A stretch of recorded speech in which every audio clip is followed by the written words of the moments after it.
আমাদের রাষ্ট্রপতিটা যাতে একটা মূর্তিমান একটা রাবার স্ট্যাম্প না হয়, তাকেও কিছু দায়িত্ব দেয়া যেতে পারে, এবং সেই দায়িত্বগুলো কিন্তু এক্সিকিউটিভ দায়িত্ব না। যে প্রধানমন্ত্রী একটা রাজনৈতিক দলের, রাষ্ট্রপতি আর একটা রাজনৈতিক দলের, তাহলে ঘটনাটা কি ঘটতো আসলে? বাংলাদেশ ব্যাংকের গভর্নরের সঙ্গে যদি প্রধানমন্ত্রী ফাইন্যান্স মিনিস্টারের সঙ্গে সিঙ্ক না হয়, পলিসিগত যদি আপনি ইন লাইন না থাকেন, তাহলে আপনি রাষ্ট্র পরিচালনা করবেন কিভাবে? আমরা কি সংজ্ঞাটা জানি? ক্ষমতার ভারসাম্য বলতে আসলে কি বোঝাচ্ছি আমরা? না, এই জায়গাটা হচ্ছে কি, আমাদের যারা বলছেন যে ক্ষমতার ভারসাম্য আনতে হবে এই রাষ্ট্রপতি আর প্রধানমন্ত্রীর মধ্যে, আমি বলবো যে ইনাদের আসলে শাসন কাঠামো বা সরকার ব্যবস্থা নিয়ে একটু বোঝাবুঝিতে ঘাটতি আছে।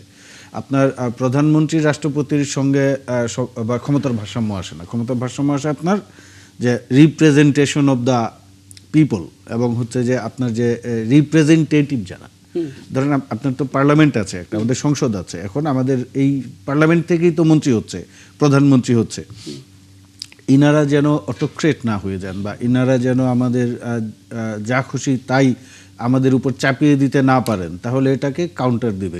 কাউন্টার দেওয়ার জন্য আরেকটা বডি থাকে। আমি যেটা হয় কি, সব পৃথিবীর সব দেশেই দ্বিকক্ষ বিশিষ্ট একটা সরকার ব্যবস্থা থাকে। আর যদি যেসব দেশে দ্বিকক্ষ নাই, ধরেন যে লোকাল গভর্নমেন্টের মাধ্যমে কিন্তু একটা রিপ্রেজেন্টেশন থাকে। আমাদের দেশে হচ্ছে আমরা সেই ভারসাম্যটা আনতে চাচ্ছি রাষ্ট্রপতিকে ক্ষমতা দিয়ে। আমি একটু সহজ করে বুঝিয়ে বলি, ধরেন জার্মানিতে যেটা আছে, ওদের তো বুন্দেসটাগ আছে, বার্লিন, যেটা ওদের কেন্দ্রীয় সরকার, মানে কেন্দ্রীয় পার্লামেন্ট। এর বাইরে হচ্ছে ওদের 16টা প্রদেশ আছে, 16টা প্রদেশে প্রাদেশিক সরকার আছে। এইবার এই প্রাদেশিক সরকার থেকে, প্রত্যেকটা প্রভিন্স থেকে কিছু পার্লামেন্ট মেম্বার নিয়ে আরেকটা হাউস তৈরি করা হয়, যেটাকে বলে বুন্দেসরাত। এখন বুন্দেসটাগে যদি কোনো সিদ্ধান্ত নেয়, জার্মানিতে একটা আইন পাশ হয়েছিল যে ওরা বলেছিল শিক্ষা আর বিনামূল্যে দেয়া হবে না, বিশ্ববিদ্যালয়ে যারা পড়বে তাদেরকে পয়সা দিয়ে পড়তে হবে, টিউশন ফি দিতে হবে।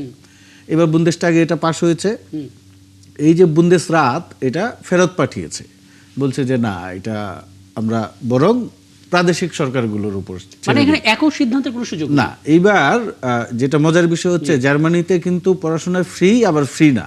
কোন অর্থে ফ্রি? 16টা প্রদেশে সবাই কিন্তু বুন্দেসটাগের সিদ্ধান্তটা মানে নাই। আমি যেখানে থাকি বা থাকতাম, সেই জায়গায় নর্থ রাইন ওয়েস্টফেলিয়া বলে, ওরা আসলে এটা মানে নাই, এখানে পড়াশোনা ফ্রি।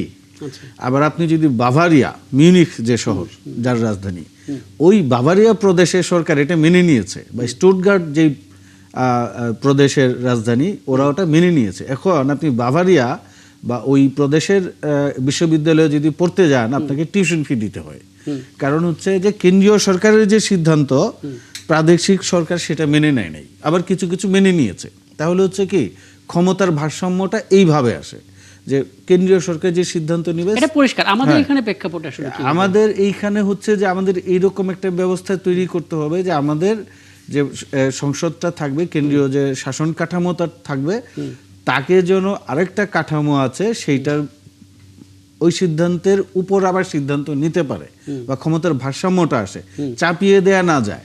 এখন আপনি রাষ্ট্রপতিকে যদি ক্ষমতা দিয়ে দেন এবং তাকে যদি প্রধানমন্ত্রীর সমপর্যায়ে নিয়ে আসেন, তাহলে রাষ্ট্র পরিচালনায় কিন্তু একটা হযবরল অবস্থা তৈরি হবে। এই যে হযবরল অবস্থা তৈরি হবে, এটা আসলে 70 অনুচ্ছেদ পরিবর্তন হলেও হতে পারে, এরকম কথা বিশ্লেষকরা বলছেন। আমি সেটা নিয়েও কথা বলবো। তবে আপনি পাকিস্তানে দেখেন, সেইখানে কিন্তু 70 অনুচ্ছেদ তুলে দিয়েছে, তাদের রাষ্ট্রপতিকে কিছুটা ক্ষমতা দেয়া হয়েছিল, আবার কেড়ে নেওয়া হয়েছে, আবার দেয়া হয়েছে, এরকম একটা, ওরা একটা, ধরেন আপনার এরকম সেই অস্থিরতা এখনো আছে। হ্যাঁ, এবং দেখেন পাকিস্তানে কিন্তু ইমরান খানের নির্বাচিত সরকার মেয়াদ পূর্ণ করতে পারে নাই, হর্স ট্রেডিং হয়েছে তাদের পার্লামেন্টে। একদম। আমি এটা 70 অনুচ্ছেদের একটু পরে আসবো। তবে তার আগে মুজিবুর মঞ্জু, ওই ক্ষমতার ভারসাম্য নিয়ে যে কথাটা হচ্ছে, মানে এটা অনেকে বোঝার চেষ্টা করছেন যে এখতিয়ারগুলো ভাগাভাগি করে দেয়া, যে রাষ্ট্রপতি কি কি বিষয় দেখবেন, প্রধানমন্ত্রী কিভাবে দেখবেন, এটা দিয়ে আমরা ভারসাম্য বোঝাচ্ছি, নাকি কেউ একক সিদ্ধান্ত নিতে পারবেন না, ভেটো দিতে পারবেন দুজনের কেউ একজন প্রয়োজনে তাগিদে, আমরা সেটাকে ভারসাম্য বোঝাচ্ছি? আসলে ক্ষমতার ভারসাম্য শব্দটা তো বিএনপির 31 দফায় ওনারা উল্লেখ করেছেন। আর আমরা যে আলোচনাটা করেছি, কারণ বিএনপির যে 31 দফা, এটা কিন্তু একটা সময় গিয়ে বিএনপির 31 দফা আকারে থাকে না, এটা অন্যান্য রাজনৈতিক দলেরও এটার প্রতি সমর্থন ছিল। এখানে অ্যাকচুয়ালি যেটা মারুফ মল্লিক বললেন, যে আমাদের যেই ওয়েস্টমিনিস্টার স্টাইল, সেটাতে কিন্তু অ্যাকচুয়ালি উনি এর আগে যখন আপনার ব্রিটিশ রাজ পরিবারের সাথে তুলনা করা হয়েছে, ঠিক আমাদের এখানে রাষ্ট্রপতির অবস্থানটা কিন্তু এরকম ছিল। এখন আমরা ভারসাম্য বলতে অ্যাকচুয়ালি যেটা বোঝাতে চেয়েছি যে আমাদের রাষ্ট্রপতিটা যাতে একটা মূর্তিমান, একটা রাবার স্ট্যাম্প না হয়, তাকেও কিছু দায়িত্ব দেয়া যেতে পারে, এবং সেই দায়িত্বগুলো কিন্তু এক্সিকিউটিভ দায়িত্ব না। এই দায়িত্বগুলো হচ্ছে সাংবিধানিক যে কিছু পদের জায়গা আছে, যেখানে আমরা যেগুলোকে প্রতিষ্ঠান আকারে দেখতে চাই, যেগুলো সরকারকে জবাবদিহিতার জায়গায় আনবে। যেমন ধরেন মানবাধিকার কমিশন কিন্তু সরকারকে এক ধরনের দায়বদ্ধতা জায়গায় আনবে। যেমন ধরেন পিএসসি, সেখানে কিন্তু একটা নিরপেক্ষ নিয়োগ পদ্ধতি ফলো করবে। ইভেন আমরা বাংলাদেশ ব্যাংকের গভর্নর নিয়োগের দায়িত্বটাও রাষ্ট্রপতির হাতে দিতে চেয়েছিলাম। এখানে সত্য এটা যে রাষ্ট্রপতি যদি দেখা যায় যে দলীয় রাষ্ট্রপতি, তাহলে উনি কিন্তু দলের মতো করেই করবেন। তখন কিন্তু জনগণ বুঝতে পারবে যে কি হতো যদি সরকার মানে প্রধান, মানে এরকম একটা ধারণা, আপনি ছবিটা যদি এভাবে চিন্তা করেন যে প্রধানমন্ত্রী একটা রাজনৈতিক দলের, রাষ্ট্রপতি আর একটা রাজনৈতিক দলের, তাহলে ঘটনাটা কি ঘটতো আসলে? একটা তো বিষয় হচ্ছে আমাদের এখানে তো গণতান্ত্রিক চর্চাটা সেভাবে হয় নাই। আমি আপনাকে একটা ছোট্ট উদাহরণ দেই। আমি বারাক ওবামা আর এয়ার যখন ইলেকশন হচ্ছিল, তখন আমি ইলেকশন দেখার জন্য আমেরিকা গিয়েছিলাম। তো সেখানে আমার কাছে খুব অবাক লাগলো যে বারাক ওবামার সাথে যার খুব প্রতিদ্বন্দ্বিতা হয়েছে, হিলারির সাথে, উনি যখন ক্ষমতায় আসলেন, উনি হিলারিকেই তার ফরেন মিনিস্টার বানালেন। তো আমিও সেখানকার সাংবাদিককে জিজ্ঞেস করলাম যে এরা যখন দলের মধ্যে প্রতিদ্বন্দ্বিতা করছিল, তখন একজন আরেকজনকে এত খারাপ ভাষায় মানে সমালোচনা করেছে বা ঝগড়াঝাটি করেছে, এখন তারা একসাথে পাওয়ার শেয়ারিং এ কাজ করবে কিভাবে? তখন তারা বলল যে আমাদের এখানকার কালচারটা হচ্ছে আমরা জনগণ, তারা দেখা যাবে যে হিলারি চিন্তা করবে, সে কখনো ওবামার সাথে একটা মানে ট্রাসেলে যাবে না, কারণ মানুষ মনে করবে যে সে তার পুরানো দ্বন্দ্বটাকে এখানে ম্যাটার করছে। কিংবা ওবামাও যদি কোনো কারণে এরকম করে, তাহলে মানুষ সেটা ধরে নেবে। ফলে তারা কিন্তু জনগণকে সামনে রেখে তারা তাদের পুরানো ভুল ত্রুটি বা তাদের মধ্যে যে দ্বন্দ্ব ছিল সেটাকে সামনে আনে না। আমাদের এখানে আসলে যে এই প্র্যাকটিসটা যদি হয়, যেমন আপনি তো দেখছেন পার্লামেন্টে সরকারি দল বিরোধী দল একই কমিটিতে একসাথে কিভাবে কাজ করবে, এই আমাদের প্র্যাকটিসটা না থাকার কারণে এটা হয়তো অনেকের কাছে অস্বাভাবিক মনে হতে পারে, কিন্তু বাস্তবে হচ্ছে আপনি জানেন যে আমাদের ইউনিভার্সিটি গুলোতে কিন্তু এই প্র্যাকটিস গুলো ছিল। এখানে তো মানে যে রেফারেন্স গুলো আমরা দেই, যুক্তরাষ্ট্র তো অনেক দূরের দেশ। আমরা যদি পাকিস্তানের কথা ধরি, যেটা একটু আগে মারুফ মল্লিক বললেন, যে সেখানে এই 70 অনুচ্ছেদ, যেটা আমরা 70 অনুচ্ছেদের কথা বলছি, যে সরকারি দল বা মেম্বার অফ পার্লামেন্ট যদি বিপক্ষে ভোট দেয়, তাহলে তার সংসদ সদস্য পদে থাকবে না, যে কারণে বাধ্যতামূলক হয়তো তারা নিজ দলের মনোনীত প্রার্থীকে ভোটটা দেবেন। এটা নিয়ে অনেক কথা হচ্ছিল। 70 অনুচ্ছেদ বাদ দিলে কি হতে পারে, তার রেফারেন্স তো একটু পাকিস্তানের রেফারেন্সটা দিলেন। আরেকটা উদাহরণ দেই, আপনাদের খেয়াল আছে, আমি একটা উদাহরণ দিই মঞ্জু ভাই, হচ্ছে জিয়াউল হক মারা যাওয়ার পরে পাকিস্তানে বেনজির ভুট্টো ক্ষমতায় এসেছিলেন। তো উনি কিন্তু মেয়াদ পূরণ করতে পারেন নাই, উনার সরকার ভেঙে দিল পাকিস্তানের প্রেসিডেন্ট, সম্ভবত ওনার নাম ছিল ইসাক দার বা এরকম একটা কিছু। একটু গ্যাপ করে দেব। হ্যাঁ, আর আরেকটা হচ্ছে এরপরে নওয়াজ শরীফের মুসলিম লীগ ক্ষমতায় আসলো, উনিও মেয়াদ পূর্ণ করতে পারেন নাই, উনাকেও রাষ্ট্রপতি কিন্তু ক্ষমতা থেকে সরিয়ে দিয়েছেন। তো কি বলবেন হলো যে আমাদের দেশ বলেন, পাকিস্তান বলেন, যেমন আপনি যদি বাংলাদেশ আর পাকিস্তানকে একই জায়গায় রাখেন, সেখানে কিন্তু কিছুটা পার্থক্য, আপনি ভারতের রাজনীতিতে কিন্তু কিছুটা পার্থক্য পাবেন। এখানেই কিন্তু গণতান্ত্রিক চর্চার ভারতের রাষ্ট্রপতির কি খুব বেশি ক্ষমতা আছে? না, আমি আপনাকে যেটা বলছি যে ক্ষমতার পার্থক্য থাকলেও আপনি দেখবেন যে সেখানে কিন্তু এক ধরনের, যদি মানে অন্য, যেমন আপনি দেখেন ভারতে কিন্তু এই, আমি তো উদাহরণ দিলাম যে এপিজে আবুল কালামকে কিন্তু একজন নন পলিটিক্যাল লোক বা উনি খুব ব্যক্তিত্ববান ছিলেন, কিন্তু ভারতীয় সরকার যে দমন পীড়ন করছে কাশ্মীরে, সেটা নিয়ে তো এপিজে আবুল কালাম কোনো কথা বলেন নাই। না, সেটা তো আমি আপনাকে যেটা বলছি যে সেখানে রাষ্ট্রপতি শাসিত সরকার তো না, আমি সেই জন্য যে উনি বলবেন আমি সেটা বলছি না। আমি বলছি যে প্রশ্নটা আমাদের কাছে আসছে যে দুইজন যদি দুই দলের লোক হন, তাহলে কি আসলে আমরা মানে সুফল পাবো কিনা, প্রশ্নটা কিন্তু সেখান থেকে আলোচনা করছি। হ্যাঁ, মানে একটা অস্থিরতা তৈরি হতে পারে না, যে কি বলবেন আসলে? আমি তো বলছি এক দলের থেকে হলেও তো অস্থিরতা হতে পারে, হয়েছে না আপনার, বললাম তো বি চৌধুরীর সাথে বিএনপির পার্থক্যটা কি নিয়ে হয়েছে। তো সেই জন্য সেই জায়গা থেকে অস্থিরতা হতে পারে, সেটা আমি যেটা বোঝাতে চাচ্ছি যে আমরা যদি গণতান্ত্রিক চর্চাটাকে প্রপারলি করতে পারতাম, বা আমাদের এখানে যদি আমরা যেটা হয় কি একটা সুনির্দিষ্ট জায়গায় সংস্কার করলে লাভ হবে না। এজন্য আমাদের সামগ্রিক সংস্কারের কথাটা আমরা বারবার বলছি যে আপনি যদি ধরেন আপনি ব্রিটিশ পার্লামেন্টের একটা দিককে অনুসরণ করলেন, কিন্তু এটা সুফল তো আপনি পাবেন না। আপনি ইন্ডিয়ান পার্লামেন্টের একটা দিককে মডেল আকারে প্র্যাকটিস করা শুরু করলেন, এটা সুফল আমরা পাবো না। আমাদেরকে একটা সামগ্রিক কালচারাল চেঞ্জের মধ্যে আমরা আসতে তাহলে হবে। আপনার ওয়েস্টার্ন ইউরোপের মডেলটা ফলো করছি না কেন? আমি জার্মানির যে উদাহরণটা দিলাম, আমরা ওই দিকে জি, জি। যাচ্ছি না কেন তাহলে? না, আমি সেটাই বলছি যে আমাদেরকে ওভারঅল, যেমন আমরা এবারে যেই কাজটা করতে চেয়েছিলাম, যে সংস্কারটা সামগ্রিক আকারে যদি করা যায়, যেমন ধরেন 10টা সংস্কার কমিশন করা হয়েছে, আরো যদি 5-7টা সংস্কার কমিশন, এগুলো তো একটা দলিল আকারে আমাদের সামনে আসছে।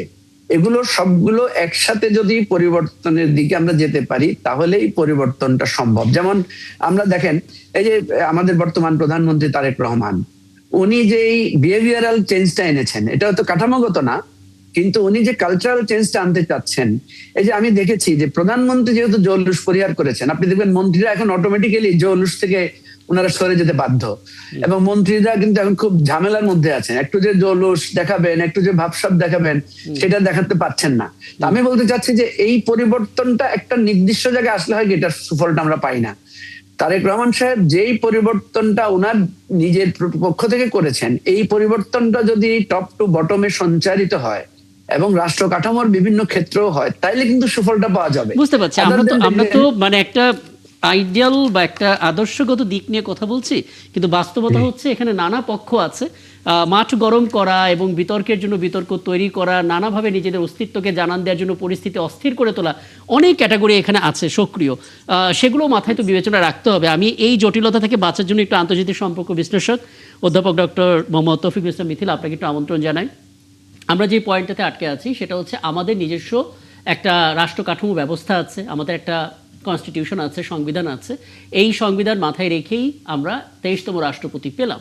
আমাদের আলাপটা হচ্ছে রাষ্ট্রপতি এবং প্রধানমন্ত্রীর ক্ষমতার ভারসাম্য নিয়ে, কথা হচ্ছে 70 অনুচ্ছেদ নিয়ে, এবং এমন একটা ভিজুয়াল আমরা করছিলাম যে ধরা যাক প্রধানমন্ত্রী এক দলের, রাষ্ট্রপতি আরেক দলের, তাহলে আসলে সেই সমন্বয়টা কিভাবে হবে? অস্থিরতা দেখেন না কি ধরনের শঙ্কা দেখেন? মারুফ মল্লিক যেমন রেফারেন্স দিচ্ছিলেন পাকিস্তানের কথা, যে সেখানে আসলে কি ধরনের অস্থিরতা তৈরি হয়েছিল, আপনি আপনার জায়গা থেকে কি দেখেন বাংলাদেশের ব্যবস্থার মধ্য দিয়ে? জি, বাংলাদেশের ধন্যবাদ আপনাকে। বাংলাদেশের এক্সিস্টিং কনস্টিটিউশনে যেটা আছে, আসলে কিন্তু রাষ্ট্রপতি এবং প্রধানমন্ত্রীর মধ্যে ক্ষমতার ভারসাম্য, যে ব্যালেন্স অফ পাওয়ার, সেটা কিন্তু আমরা দেখতে পাচ্ছি না। এখন দেখেন, পৃথিবীর কোন সংবিধানই কিন্তু একদিনে রচিত হয়নি।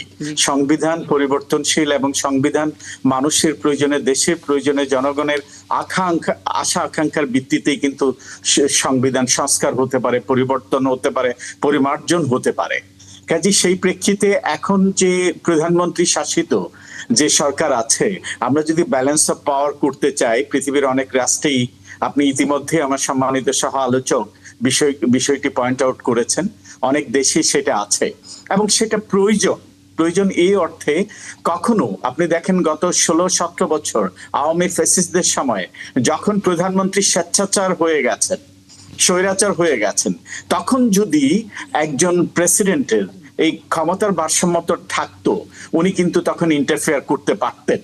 এইটা ডিপেন্ড করছে ডেফিনেটলি প্রেসিডেন্ট যখন একজন প্রজ্ঞাবান এবং সত্যিকার অর্থে দেশপ্রেমিক হয় এবং মানুষের কথা চিন্তা করে, তখন কিন্তু ইন্টারফারেন্সের ইস্যুটা থাকে।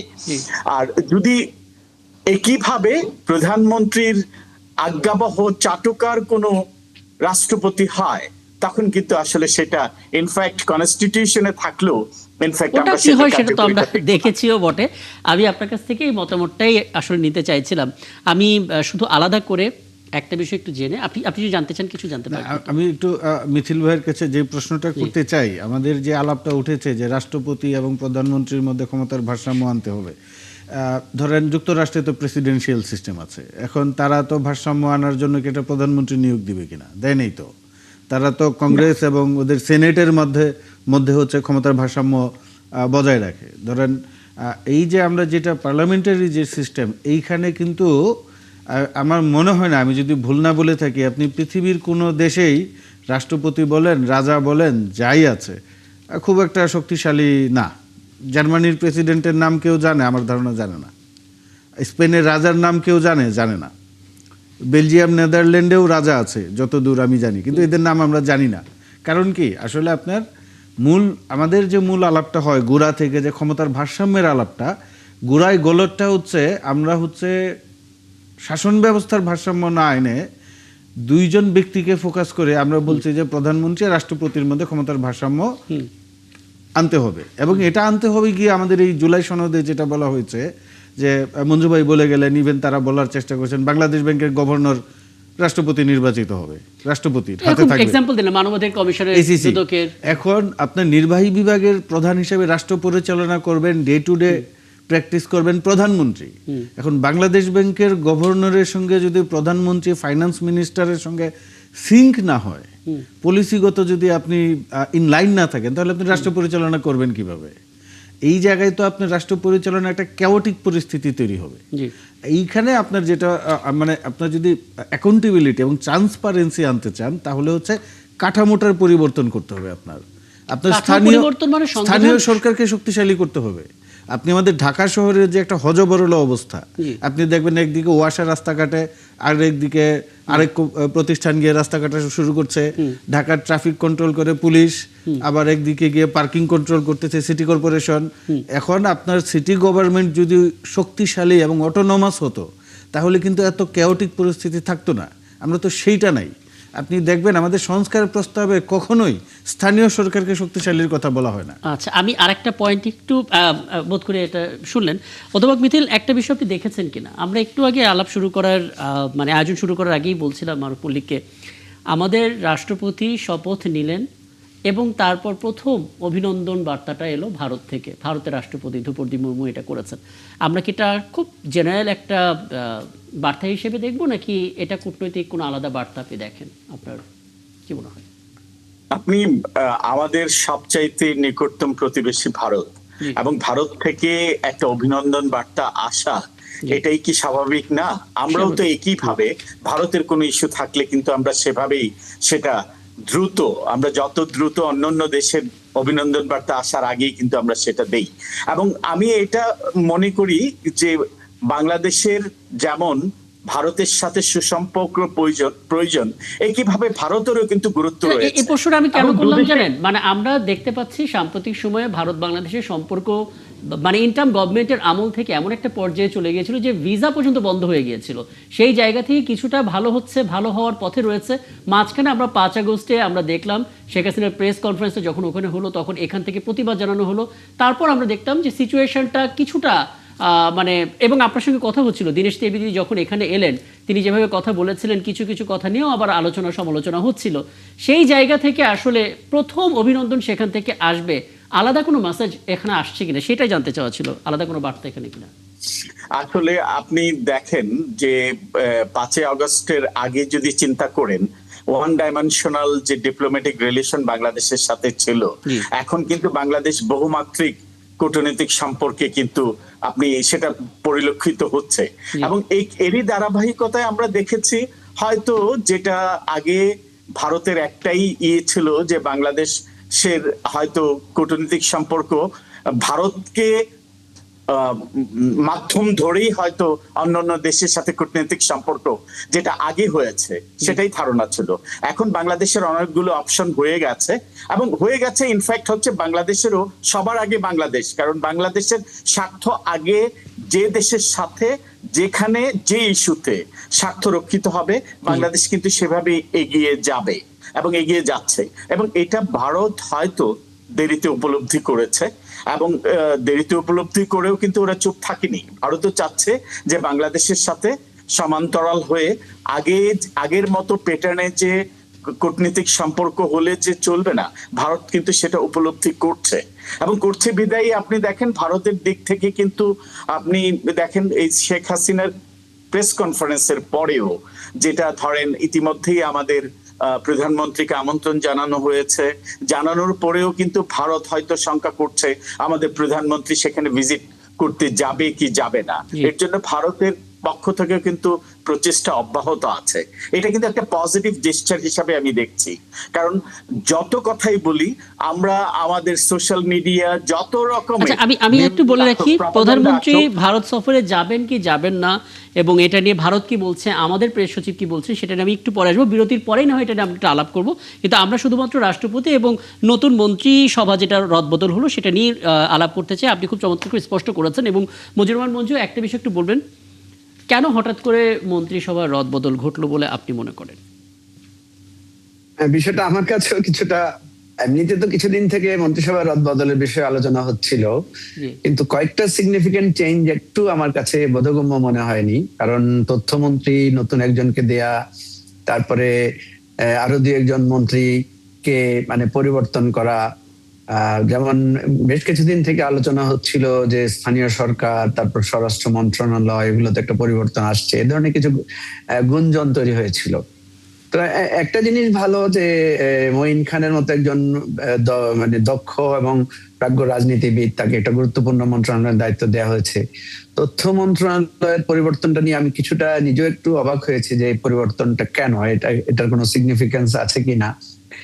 আর আরো কিছু মন্ত্রণালয়, আচ্ছা, আর একটা বিষয় হ্যাঁ, আমি বুঝতে পারলাম একটা বিষয়। যারা এগুলোর মধ্যে একটা পরিবর্তন, জি, নিশ্চয়ই আবারও ফিরবো আপনার কাছে। মারুফ মল্লিক, একটা বিষয় একটু বলবেন, মানে আমরা রাত পরিবর্তন হয়নি। 10টার যে আয়োজন, সেই 10টার আয়োজনে আমরা আমন্ত্রণ জানিয়েছিলাম নীলুফা চৌধুরী মনিকে, এবং ওনাকে ঠিক একই বিষয় জানতে চেয়েছিলাম যে কেন এই মন্ত্রিসভার রদবদল।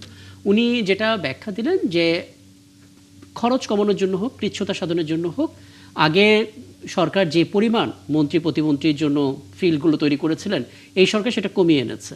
কমিয়ে আনার কারণে দেখা গেছে কিছু কিছু ক্ষেত্রে একজন মন্ত্রীর উপরে 3-4টা মন্ত্রণালয়ের প্রেশার থাকছে, একজন প্রতিমন্ত্রী প্রচুর কাজ করতে হচ্ছে, সময়টা এরকম যে আপনি আসলে দৌড়ে পাচ্ছেন না, তখন বাধ্য হয়ে নতুন কাউকে অনবোর্ড করতে হচ্ছে। এটা কি আমরা মানে কনভিন্স হবো, নাকি আলাদা করে কোনো? না, ধরুন মন্ত্রিসভায় পরিবর্তন খুব স্বাভাবিক ঘটনা। যখন একটা দল ক্ষমতায় থাকে সে তার নতুন নতুন সদস্যদের মন্ত্রিসভায় অন্তর্ভুক্ত করবেন, কেউ বাদ যাবেন, কেউ ঢুকবেন, এটা তো একটা কন্টিনিউয়াস প্রসেস। তো আর সবচেয়ে বড় কথা হলো যে আপনি যেটা বললেন যে আসলেই আমাদের কিন্তু একটা সময় বাংলাদেশের 24 জন মন্ত্রী নিয়েও সরকার পরিচালনা করা হয়েছে, কিন্তু আমাদের ইকোনমিক কলেবর বেড়েছে, কাজের ব্যাপ্তি বেড়েছে। তো সেই জায়গায় যখন একজন মন্ত্রী বা একজন প্রতিমন্ত্রী যখন একাধিক মন্ত্রণালয়ের দায়িত্বে থাকেন, তখন কিন্তু তাদের উপর এক ধরনের চাপ তৈরি হওয়ার একটা প্রশ্ন সুযোগ অনেকে আছে। করছেন, আমি শিওর এটা হয়তো মজিবুর রহমান মঞ্জুর মাথায়ও আসতে পারেন। আমাদের তো পররাষ্ট্রমন্ত্রী একজন আছেন, পররাষ্ট্র প্রতিমন্ত্রী একজন ছিলেন শামা উবায়েদ, পররাষ্ট্র উপদেষ্টা ছিলেন হুমায়ুন কবির, হুমায়ুন কবির হলেন পররাষ্ট্র প্রতিমন্ত্রী, জি। তাহলে শামা উবায়েদও পররাষ্ট্র প্রতিমন্ত্রী, মানে দুজন পররাষ্ট্র প্রতিমন্ত্রী কি থাকবেন আমাদের এখানে? না, এটা তো সরকারের পক্ষ থেকে পরিষ্কার করে কিছু বলা হয় নাই। দুইজনই থাকতে পারেন, একজনকে হয়তো বা ধরেন এশিয়া প্যাসিফিক এই অঞ্চলের ডেস্কের দায়িত্ব দেওয়া হলো, আরেকজনকে হয়তো বা ইউরোপের দায়িত্ব দেওয়া হলো, আরেকজনকে হয়তো বা ইউএস, এরকম আঞ্চলিকভাবে যদি ভাগ করে দেয় মন্ত্রীদের যে আপনি এই দিকটা দেখেন, বা একজনকে হয়তো বা বললো যে আপনি ফরেন ট্রেড দেখেন, আরেকজনকে বললো যে না আপনি ডিপ্লোম্যাটিক মানে কাজ ভাগ নেগোসিয়েশনসটা করে দেখেন। দিয়ে দুজন প্রতিমন্ত্রী থাকতে কাজের পারে। গতিশীলতা আনার জন্য তো এরকম হতেই পারে, এটা তো অসম্ভব কিছু না। আমাদের কি এরকম কোনো রেফারেন্স ছিল আগের কখনো? আগে নাই, নতুন করে শুরু হচ্ছে, সমস্যা কি? ওকে, মজিবুর রহমান মঞ্জু, আপনার এই যে কথা বলার সময় ব্যান্ডউইথের সমস্যা হচ্ছিল, আপনি একটু শেষ করবেন। বিশেষ কোনো অবজারভেশন আছে কিনা মন্ত্রীদের ক্ষেত্রে?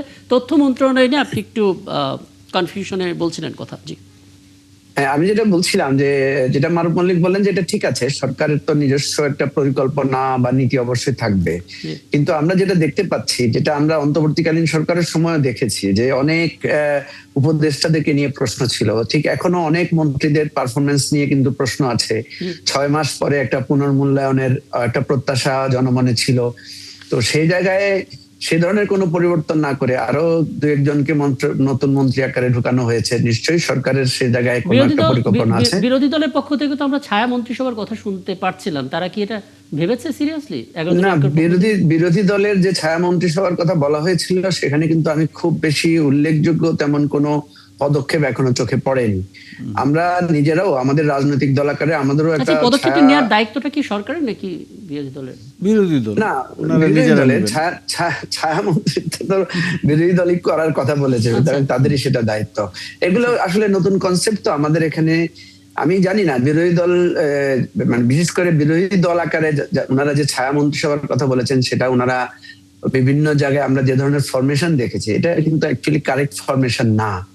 আমরা নিজেরাও চেষ্টা করছি একটা ছায়া মন্ত্রিসভা বা একটা এক ধরনের মানে এটা জানতে চাইছি এই কারণে যে অনেকে এটা বলার চেষ্টা করেন যে জুলাই সনদ, গণভোটের রায়, এরকম নানা কিছু নিয়ে বিরোধী দল মাঠে যেভাবে শক্তভাবে কথা বলছে, সরকার প্রতারণা করছে, নানা শব্দ ব্যবহার করছে, তার চাইতে যদি তারা খুব জোরালোভাবে একটা ছায়া মন্ত্রিসভা তৈরি করতে পারতো, সেখানে সরকারের দুর্বলতাও তারা স্পষ্ট করতে পারতো যদি সরকার দুর্বল হয়ে থাকে। জি না, এটা আপনি সুন্দর বলেছেন। আসলে হচ্ছে বিরোধী দলের বহুমুখী কার্যক্রম দরকার ছিল, কিন্তু এই জায়গায় তো একটা ঘাটতি আছেই। আমরা যেটা এবারে আমাদের যেটা পর্যালোচনায় আমরা বারবার দেখছি যে পার্লামেন্টে বিরোধী দলের ভূমিকাটা আরো বেশি কার্যকর হওয়া দরকার ছিল, কারণ বিরোধী দলের অভিজ্ঞতা কম, সংখ্যাও তারা বিরোধী সরকারি দলের চাইতে ছোট। এটাকে কভার করার জন্য যে ধরনের বুদ্ধিবৃত্তিক এবং দক্ষতার সাথে পার্লামেন্টারি পলিটিক্সটা ফেস করা দরকার, সে জায়গায় বিরোধী দলের যথেষ্ট আপনার ঘাটতি কি আছে। এরকম মনে হচ্ছে মঞ্জু ভাই যে আমরা যে শ্যাডো ক্যাবিনেটের কথা বলছি, এই জায়গায় কি তাদের মধ্যে যথেষ্ট যোগ্য লোক নেই যেটা দিয়ে তারা এই ধরনের একটা ছায়া মন্ত্রিসভা গঠন করতে পারেন? কারণ দুঃখজনক হলেও সত্য, পার্লামেন্টে তাদের কয়েকজন সদস্য এমন সব মন্তব্য করেছেন বা কথা বলেছেন যেটা আসলে পার্লামেন্ট মেম্বার হিসেবে যায় না। মনে হচ্ছে বাজেটই বুঝেন না, এটা ওটা বুঝেন না। পার্লামেন্টে এবারে যেহেতু অনভিজ্ঞ লোকদের বিরাট একটা অংশ আছে, সেটা সরকারি দলেও আছে, বিরোধী দলে আছে। তবে বিরোধী দলের প্রফেশনটা খুব চোখে পড়ার মতো। ধরেন বিরোধী দলের প্রায় 80 বা 85 লোকের মধ্যে সেখানে দেখা যাচ্ছে মাত্র 4 জন বা 3 জন তারা আগে পার্লামেন্টে ছিলেন। না, এইখানে মঞ্জু ভাই বিষয়টা হচ্ছে কি, আমি একটু বলি আপনাকে, দুঃখিত থামিয়ে দিচ্ছি বারবার। এইখানে হচ্ছে অভিজ্ঞতা কোনো বিষয় না। ধরেন আপনি দীর্ঘদিনের আপনার রাজনৈতিক অভিজ্ঞতা আছে, আপনি ছাত্র রাজনীতি করেছেন, এখন জাতীয় পর্যায়ে রাজনীতি করছেন। এখন কোনোদিন যদি আপনি পার্লামেন্ট মেম্বার হন, বিষয়টা এরকম না যে আপনি বুঝবেন না, কারণ আপনার একটা রাজনৈতিক বোঝাপড়া আপনার মধ্যে তৈরি হয়েছে।